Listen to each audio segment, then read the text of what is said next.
Hello guys, आज की video में आपका हार्दिक स्वागत है। आज की हम कुछ साइंस के महत्वपूर्ण प्रश्न लेकर आ गए हैं जो हर एग्जाम के लिए इम्पोर्टेंट है। तो पहला क्वेश्चन हम स्टार्ट करते हैं। पहला क्वेश्चन है,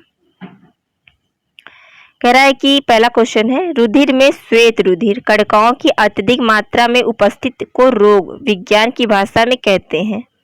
कह रहा है कि जो रुधिर में है और श्वेत रुधिर है, कौन सा? श्वेत रुधिर कणिकाओं में अत्यधिक मात्रा में उपस्थित रोग विज्ञान की भाषा में कहते हैं। तो क्या कहते हैं? इसका राइट आंसर क्या हो जाएगा?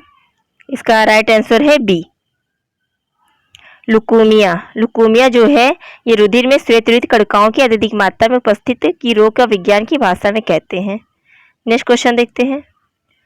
हमारा दूसरा क्वेश्चन है, कह रहा है कि लिम्फोसाइटिस रक्षा करती है। लिम्फोसाइटिस रक्षा करती है, किससे रक्षा करती है? रोगाणुओं से लिम्फोसाइटिस रक्षा करती है। नेक्स्ट क्वेश्चन देखते हैं। अगला प्रश्न है, प्रतिजैविक विषाणु रोग जनित रोगों पर प्रभाव नहीं दिखाती, क्योंकि देखिए यहाँ पे क्या पूछ रहा है, प्रतिजैविक विषाणु जनित रोगों पर प्रभाव नहीं दिखाती, तो नहीं को हाईलाइट कर लीजिए। अब इसमें से राइट क्वेश्चन क्या है? कह रहा है कि प्रतिजैविक जीवाणु जनित रोगों पर प्रभाव नहीं दिखाती है, क्योंकि कह रहे कि ये विषाणुओं में प्रोटीन संश्लेषण तंत्र नहीं होता है। क्या पूछा है? विषाणुओं में अपना प्रोटीन संश्लेषण तंत्र नहीं होता है, इसलिए प्रतिजैविक विषाणु जनित रोगों पर प्रभाव नहीं दिखाती है। ये बीएड के 2014 में पूछा हुआ प्रश्न है, वेरी इंपॉर्टेंट प्रश्न है। अगला प्रश्न देखते हैं। कह रहे कि हीमोफीलिया एक आनुवंशिक रोग है जिसका वाहन है, अब इसका वाहन क्या है? तो इसका राइट आंसर क्या हो जाएगा? इसका राइट आंसर हो जाएगा बी, हीमोफीलिया जो है ये स्त्रियां करती हैं, जो कि पुरुषों में प्रकट होता है। कह रहा है कि हीमोफीलिया एक आनुवंशिक रोग है जिसका वहन स्त्रियां करती हैं और जो प्रकट पुरुषों में होता है। इसका राइट आंसर क्या है? इसका राइट आंसर है बी। नेक्स्ट क्वेश्चन देखते हैं, वेरी इंपॉर्टेंट प्रश्न है।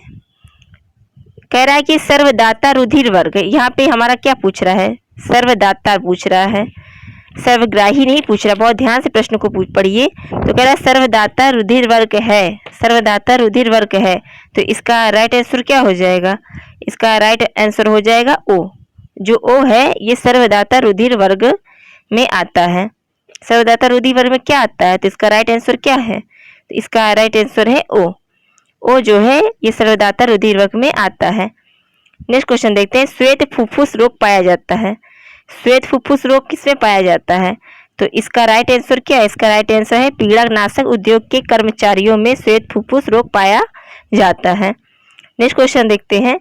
कह रहा है कि आयोडोफार्म का प्रयोग किस रूप में किया जाता है? ध्यान से पढ़िए। आयोडोफार्म, जो आयोडोफार्म होता है इसका प्रयोग हम किस रूप में करते हैं? तो इसका उपयोग हम किस में करते हैं? तो इसका उपयोग पूछ रहा है, इसका उपयोग हम किस में करते हैं? तो इसका उपयोग हम पूर्तिरोधी में करते हैं। आयोडोफार्म का उपयोग हम किस रूप में करते हैं? पूर्तिरोधी में करते हैं। नेक्स्ट क्वेश्चन देखते हैं। नेक्स्ट क्वेश्चन है, ल्यूकीकिया का रक्त कैंसर का लक्षण निम्न में से किसके असमान वृद्धि है? तो इसमें जो पूछ रहा है कि ल्यूकीकिया का रक्त कैंसर निम्न में से किसका असमान वृद्धि है, तो इसका राइट आंसर क्या है? इसका राइट आंसर है बी, जो श्वेत रक्त कोशिकाएं होती हैं उसमें ये रक्त कैंसर लक्षण आसमान वृद्धि होती है। नेक्स्ट क्वेश्चन देते हैं। नेक्स्ट क्वेश्चन कह रहा है कि एडिसन रोग किस हार्मोन के अल्पश्रावण के कारण होता है? जो एडिसन रोग होता है ये किस हार्मोन के अल्पश्रावण से होता है? तो इसका राइट आंसर क्या है? इसका राइट आंसर है, इसका राइट आंसर क्या है? इसका राइट आंसर है सी। इसका राइट आंसर क्या है? इसका राइट आंसर है सी, ग्लूकोकोर्टिकाइड। ग्लूकोकोर्टिकाइड के द्वारा ये एडिसन रोग हार्मोन के अल्पश्रावण के कारण को होता है। इसका राइट आंसर क्या है? सी। नेक्स्ट क्वेश्चन देखते हैं। नेक्स्ट क्वेश्चन क्या है? नेक्स्ट क्वेश्चन कह रहा है कि रक्तचाप किससे नियंत्रित होता है? जो हमारा रक्तचाप होता है ये किससे नियंत्रित किया जाता है? तो इसका राइट आंसर क्या है? इसका राइट आंसर है सी, जो एड्रिनल ग्रंथि होती है इससे हम रक्तचाप को नियंत्रित कर लेते हैं। नेक्स्ट क्वेश्चन देखते हैं, टाइफाइड से शरीर का कौन सा भाग प्रभावित होता है? तो इसका राइट आंसर क्या है? इसका राइट आंसर है बी, आंत। टाइफाइड से आंत की जो होती हैं वो क्रियाएं चलती हैं, आंत से ही टाइफाइड प्रभावित होता है। नेक्स्ट क्वेश्चन देखते हैं, कह रहा है कि ईसीजी का प्रयोग किसकी गतिविधि दर्ज करने के लिए किया जाता है?